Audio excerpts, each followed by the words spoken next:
नमस्ते, मी अश्विनी. साई सोम sister channel मध्ये आपलं सर्वांचं खूप खूप स्वागत आहे. घरचे मूग झालेत, म्हटलं आता चला टेस्ट करून बघावीत.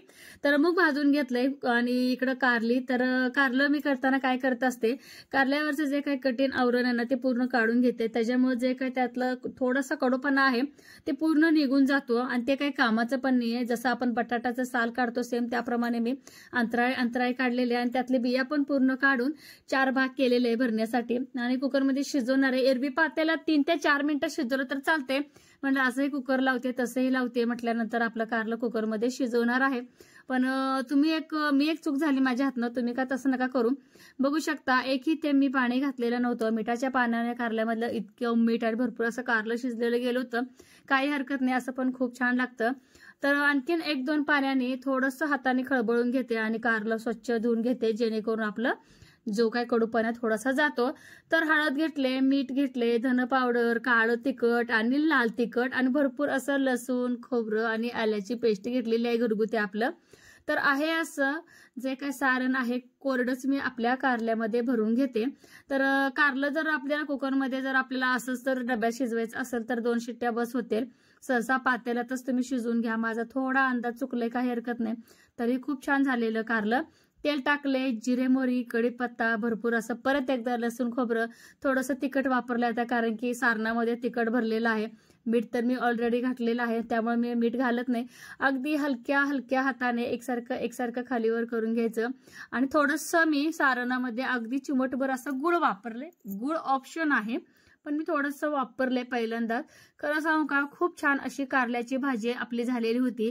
मळ्यात तर ना मी अगदी मस्तपैकी चवीनं खाल्ले कारलं. तुम्ही पण अशा पद्धतीनं कारलं नक्की करून बघा. गेले 2-3 दिवस ना भरपूर असं पाऊस पडतोय. मला वाटतं सगळीकडेच पाऊस पडत असणार आणि आभाळाचं ऊन पण इतकं लागतंय ना. आभाळाचं ऊन आणि पाऊस बोलायचं काम नाही, इतकं ऊन लागतं मळ्यात, भयंकर असं ऊन लागतं. उन्हाळ्यातलं ऊन परवडलं पण हे आभाळाचं ऊन काय अजिबात परवडत नाही.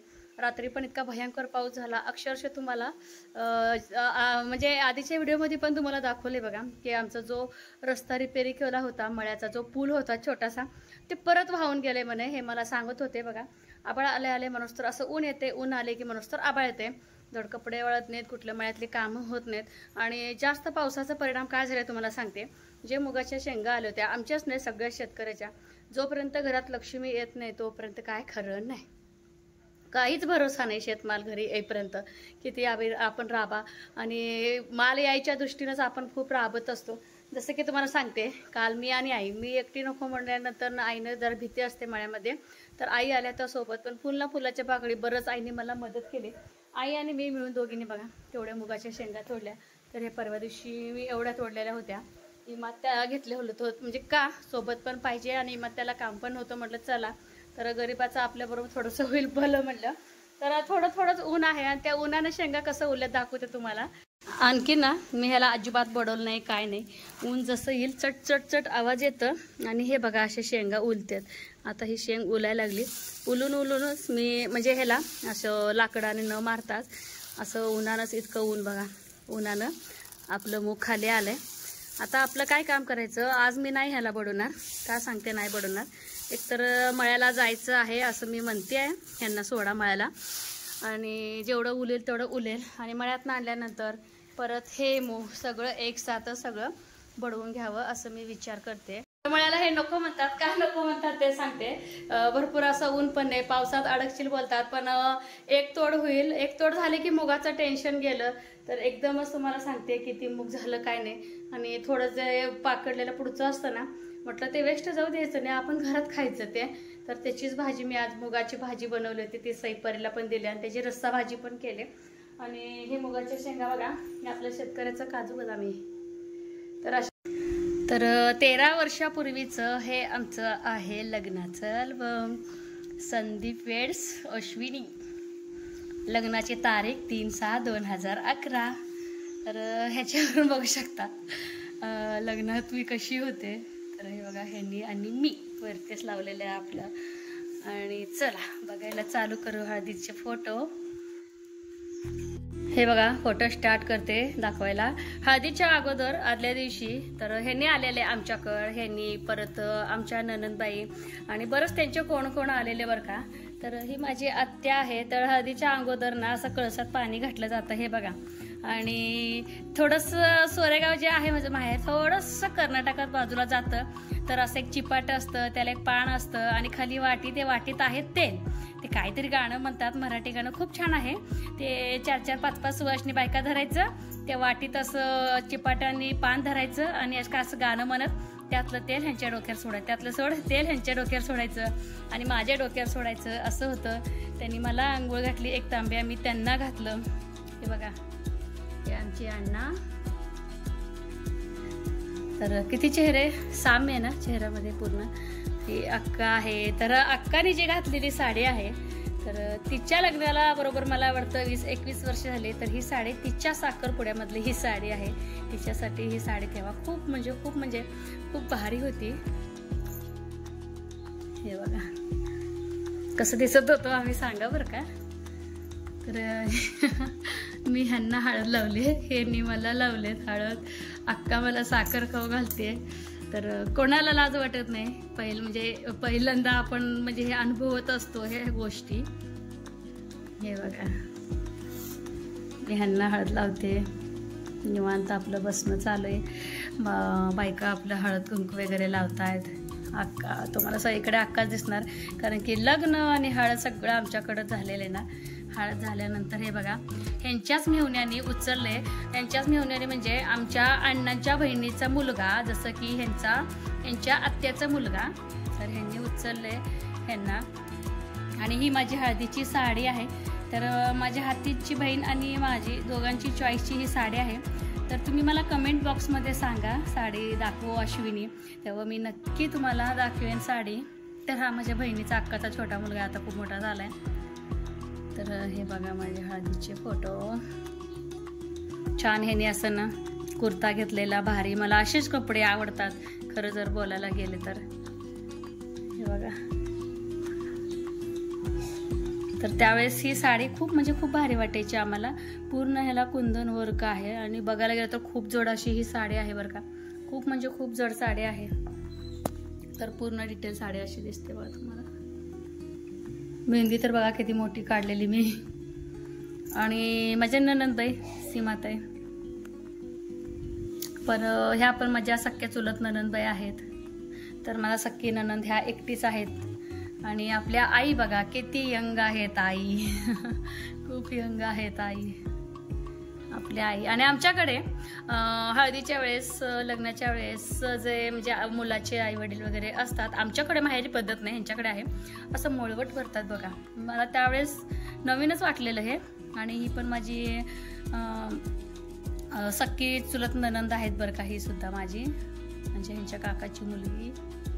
बघा इथं पण आहेत. हळद लावायचा कार्यक्रम चालू आहे. तर ह्यांचा सेपरेट फोटो. हे बघा सगळे आपापले म्हणजे जे रिलेटिव्ह आहेत जवळचे हळद लावणं चालू आहे.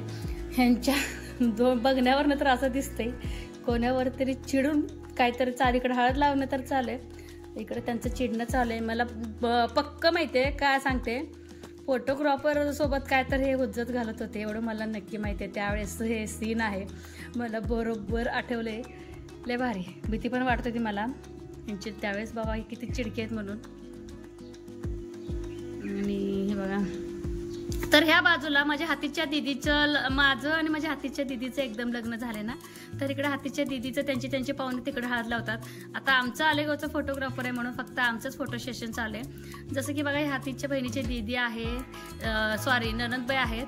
तर ह्या दोन त्यांच्या ननंदबाई आहेत, त्यांचे तिथं हळद लावायचा कार्यक्रम चालू आहे आणि आमचा हळद लावायचा इकडे कार्यक्रम चालू आहे. तर जेव्हा मी सोलापूरला जाईन ना, त्यावेळेस हातीच्या दीदीच्या लग्नाचा आणि माझं सेम टू सेम एकच अल्बममध्ये आमचे फोटो आहेत दोघींचे, ते दाखवते तुम्हाला जेव्हा गेल्यानंतर, हातीच्या दीदीचे पण. आणि हे बघा छान अण्णा आई आपलं हळद लावतायत लेकी सुनला लोकाला. आणि हे बघा आई, अण्णा आई, परत रिलेटिव्ह आहेत इकडचे सगळ्यांचे.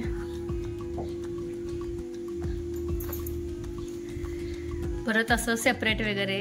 ही माझी मामी आहे, ही माझी माझी सख्खी मामी. परत ही माझ्या आईची कोणतर काकी चुलती आहे, माझ्या आजोची ही माझी सख्खी मामी. तर ह्यांच्या मुलीच्या साखरपुड्याला मी गेलेले होते बघा. तर ही मामी, ही गुड्डी तुम्ही ओळखताय, ही गुड्डी, ही अक्का. तर ही माझी चुलत बहीणच आहे, म्हणजे सगळे हे आमच्याकडचेच आहेत. आणि इथं परत सीमात आहे. तर असे आहेत आमचे हळदीचे फोटो. तर कसे वाटले तर आमचे हळदीचे फोटो नक्की सांगा. हे बघा असे आहेत. मस्त किचन मध्ये बसूनच मी हळदीचे फोटो दाखवले आहे. आता चला मळ्याची तयारी करते. जसं की जेवण तिथंच घेऊन जायचं. इथं जर जेवण गेले का तिथे जाऊन लय आळस येतो काम करायला. त्यामुळं एखादी जरी सरी काढली, आता कसं हे दुसरी तिसरी तोडायची असते, सगळं शेंगा नाही आहेत, पण तितकंच कष्ट आहे वाकायचं. म्हणजे प्रत्येक शेंग हुडकून हुडकून काढायचं, त्या सगळ्यातनं त्या गवतातनं इतकं रिस्क आहे. जीव हातात मुठी ठेवून ती मुगाच्या शेंगा तोडणं चालू आहे आपलं. तर हे अल्बम ठेवते अगदी व्यवस्थित आणि आम्ही डबा वगैरे भरून मळ्याला जायचं बघते आता. आधी कालचा इथनच आहे हो का, ही मकाचं खून आहे मकच. तर इथनं पहिला काय करूया माहिती आहे, इकडचं दाट घेऊया. हे आम्ही काल घेतलेलं नको, परवा दिवशी घेतलेलं. हे 4-5 इकडचं ह्या बाजूचं. तर हे झालं ना कालच्या आणि इकडे फिरायचं. कडून नको, इथनं घेऊया, दाट आहे. तर चला शेवटची तोड असेल ही आता. तर कंबर कसून आज आपल्या मुगाच्या शेंगा तोडायच्यात. तर असा वटा करतोय. तर ह्या वटामध्ये मुगाच्या शेंगा तोडून तोडून घालायचं. चिक्कल जर बोललंय तर चिक्कल आहे, दररोजच्या दररोज पाऊस पडतोय. तर कुठेतरी एक शेंगा आहे, पण आम्हाला ते शेंगा आता सोड वाटेना. हे बघा अशा पद्धतीच्या शेंगा आहेत. तर सोडायचं कशाला, आई एक सारं मी एक सारं असं धरून आपलं शेंगा तोडायचं चाललंय. चला थोडं एक सारं तर लावून घेतो, मग आपलं जेवून घेतो. तर चला पटपट पटपट तोडून घेतो आपलं मुगाची शेंगा. वरती आबाळ बघा, कच्च आबाळ भरायला मिळालं. वातावरण कसं आहे, आपलं आपलं आपलं आपलं सगळं राखण चालू आहे. बाजरी मकाची गवत पण इतकं आहे ना. तर अशा गवतातून पाय बघा दिसतात काय. तर दररोजच्या दररोज पाऊस आहे आणि चिखलाचा काय परिणाम होईना आमच्यावर का सांगते. डायरेक्ट आम्ही गवतावरती पाय देतोय. तर माझ्याबरोबर आमच्या पण उभं रिस्क घेत आहेत. तर बसा म्हणलं तर बसत काय नाही त्या, आणि मागं मागं वळून बैठलं की एखादी शेंग अशी दिसतेच बघा, नजर चुकी ना. हे बघा असं. तर वाकून वाकून सगळ्या शेंगा घ्याव्या लागतात. आणि काय शेंगा पावसामुळे ज्या शेंगाचं नुकसान झालं ते सांगते. एक होय आई, अशा जर शेंगा काढायला आल्या असते तर एक अजून 4-5 टिक्की भरली असते की का नाही. तर हे बघा असं परिणाम झालाय, रोगाटल्यासारखं झालंय. थांबाय पान टाकते. तेव्हा रोगाटा शेंडा गेलाय. आणि काय काय आणखीन आहे त्या हिरव्या मुगाच्या शेंगा, पण ह्या गवतात ना केव्हा पिकायच्या आणि केव्हा काढायच्या हा प्रश्न आहे. भरपूर असं तण माजलंय. पावसानं माजलंय गवत, चांगलं मुगाला मारा लागलंय. मग काय करायचं आता, सगळं शेंडा शेंडा. हे काय सगळं शेंडा शेंडा वगैरे सगळं बाजूच आहे, काय नाही. बघा हे बघा घरच्या मुगाचा आपला रस्ता वतून घ्या की आहे. डब्यात घे तुला काय आमटी का, आणि छान भरलेलं आपलं कारलं. ऊन सावलीचा खेळ चालय आज. मी आणि आई दोघीच आहे जेवणाला. हा भरलेलं कारलं. तर कारलं आम्ही विकत आणलं नाही, माझ्या एका दिराने दिलेलं आहे. तर एकामेकाला सईला आवडतंय, तरी पण सईला मुगाचं सुक्क करून दिले. सईपरला कारलं पण घेऊन गेल्या, तिला कारलं आवडतंय. अजून घ्या कारलं. तर हे बघा जेवतोय आता छानपैकी, भूक पण लागले, ऊन पण जबरदस्त पडले. आणि हे बघा आबानं कोयऱ्या कोयऱ्या कसं केलंय, सगळं कोयऱ्या कोयऱ्या कोयऱ्या, जबरदस्त ऊन पडले मळ्यात. आणि इथं लकीसाठी दूध आणि चपाती असं घेतलंय. तर दुधाचं प्रमाण थोडंसं लकीला जास्त घेतोय अजून पण. होय गेले त्रास होतोय. कुठे गेला लकी, कुठे आहे तू. इकडे इकडे आपण बघतो. इकडे इकडे इकडे. हा भूक लागल्या जाम्याला. किती वाजता घातलं तुम्ही. तुम्ही किती वाजता गेला. आम्ही मस्त गेलो 11:30ला. 11 तर वाजले होते की 12:30 वाजता घातलं. मला असंच घालायचं टाइम टू टाइम. आणि लकीला आमच्या कसं माहितीये का, पोट भरून खाऊ घालायचं. अजून ह्याला लहान आहे, अजून ह्याला काय शिजू कळत नाही. मग ते आम्ही तिकडे लांब नेतो फिरवायला, म्हणजे जास्त का नाही इथल्या इथंच, कारण की जे मोठे कुत्रा असतात ना त्या कुत्र्यापासून थोडंसं बचाव करण्यासाठी. आणि मला एक कळत नाही, तुमच्याकडे जर असे कुत्रे असेल ना मला सांगा बरं का. आमचं लकी आता महिन्याचं झालं असेल का जन्मल्यापासून, तुम्हाला माहिती आहे की आपल्या मायात होतं. तर तुम्हाला सांगते तेव्हापासून नुसतं खातंय, गाडी खाली झोपतंय, सईपरी आले की नाही ह्यांच्या पायात माझ्या आईच्या पायात फिरतंय, काय भो भो करत नाही काय करत नाही. वरडायला पाहिजे. आधीचा जो लकी होता आपल्या हरलेला लकी, ते कुत्र्याला तर लगेच भुंकायचा, तिथवर का होणं पळत जायचं, त्याच्यात छोटाच जीव होता. आणि कोणतर असं लहान मुलं किंवा बायका की भुंकायचा. हे लकी अजून काहीच भुंकत नाही, कसलंच भुंकत नाही, आणि शिकवायला तरी बी भुंकना. तर किती दिवसानंतर कुत्रा आपला भुंकतोय हे तुम्ही सांगा बरं का. तर सई म्हणते ह्याला अजिबात कुत्रा म्हणायचं नाही, लकी म्हणायचं. सईचा परीची ताकीद असते. तर आई याला तसं कर असं कर.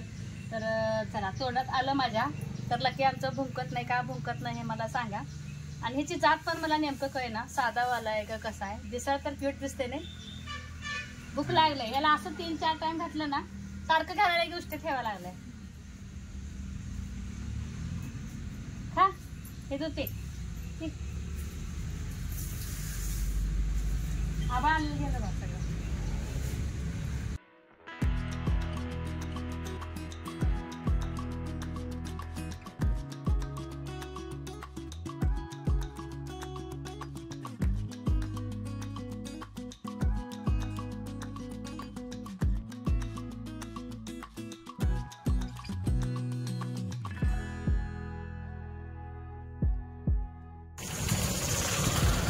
तर ह्याचं खाऊन झालं की ह्या बाजूला आम्ही नेतो, लय लांब नाही, शेवग्याच्या झाडापर्यंतच नेतोय. थोडंसं फिरवून आणायचं, त्याचं पण पाय मोकळे होतात. आणि आणखीन ऊन आहेच. हे बघा सकाळचे फुलं लगेच कोमेजले आणि बाकीचे कळी हे उद्यासाठी तयार होतात. हे सगळे कळ्या गणेशाचं फूल.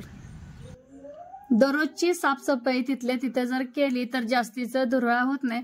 हा बाबा भले आपल्याला मळ्यातली कामं आहेत, घरातली कामं आहेत, जसं की सकाळी खूप गडबड होते, चहा पाणी नाश्ता सैपरीचा डबा, परत त्यांच्या वेण्या वगैरे घालणं, बरं म्हणजे बरंच धावपळ अशी होऊन जाते. तसंच आपली बाग पण क्लीन ठेवणं, आणि क्लीन ठेवलं तरच मला छान वाटतं बरं का. तर अक्का मला सारखी वरडत असते जेव्हा मळ्यातली कामं असतात ना, थोडीशी घरातली कामं एक्स्ट्राचे जे असतात, जसं की आता ही बघा साफसफाई थोडंसं बाजूला ठेवत जा, ज्यावेळेस आपल्याला शेतातली कामं नसतात त्यावेळी केलं तर चालते असं ती बोलत असते. हे जे सूर्याचं आपलं म्हणजे छोटं मूर्ती टाईपच आहे, गोल खरी अशी मन्या घंटी आहेत. तर हे घरात असावं म्हणे, शुभ असतं. तर आई कुठेतरी फिरायला गेलेल्या, मला वाटतं जगन्नाथपूरला, त्यावेळेस आईनं आणलेलं आहे बरं का. तर पुसापुशी माझं चालू आहे. जसं की बघा टीव्हीच्या खालचं जे पॉट्स वगैरे असतात, परत हे बघा कपाट आहे आपलं हे शोचं, आणि खाली सैपरीचे शाळेचे म्हणजे सामान असतं. तर बघू शकता वरून किती अगदी स्वच्छ दिसतं, पण अगदी कडेकडेनं जर ये असं पट्ट्या पद्धतीनं जर पुसत गेला तर भरपूर अशी जाळ म्हणजे जमट निघत असते. आणि तर अण्णांचा फोटो मला दररोज पुसलेलाच आवडतो, कारण की मी सकाळी अण्णांना फुल वगैरे वाहून नमस्कार करत असते ना, तर त्यावेळेस थोडं वेळा धुरा दिसतच असतो. ते क्लीन केलं. अण्णांच्या फोटोची खालची जागा, अण्णांचे फोटो, परत इथलं शोचं जे आपलं सामान आहे तिथलं, महाराजांचं फोटो. तर बघू शकता थोडं जरी दररोज करत गेलं तर जास्तीचं लोड होत नाही. मळ्यात गेल्यामुळं काही गोष्टी तर आपलं म्हणजे दुर्लक्ष होतं. रोजच काम होतं असं नाही, पण थोडं का वेळ होत असतं. आणि मुलांच्या गोष्टीकडे पण लक्ष द्यावं लागतं. जसं की बघा परीला एक उपक्रम आहे, शेंगाच्या टरपलच पाहिजे. तर बघा कामात काम.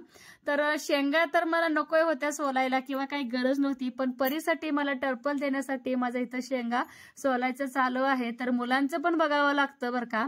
तर किती जरी काम असलं जबाबदारी काय सुटत नाही. तर असं आमचा दिवसभराचा म्हणजे रुटीन होता. काही मळ्यातलं, काही घरातलं, काहीतरी काय दररोज आपलं चालूच असतंय. आणि हळदीचे फोटो तुम्हाला कसे वाटले हे मात्र मला नक्की कमेंट करून सांगा बरं का. आणि जेवढं परला पाहिजे तितकंच मी सोलून देणार आहे, बाकीचं आपलं हाय असं ठेवणार आहे. तर इथेच आपला व्हिडिओचा एंड करणार आहे.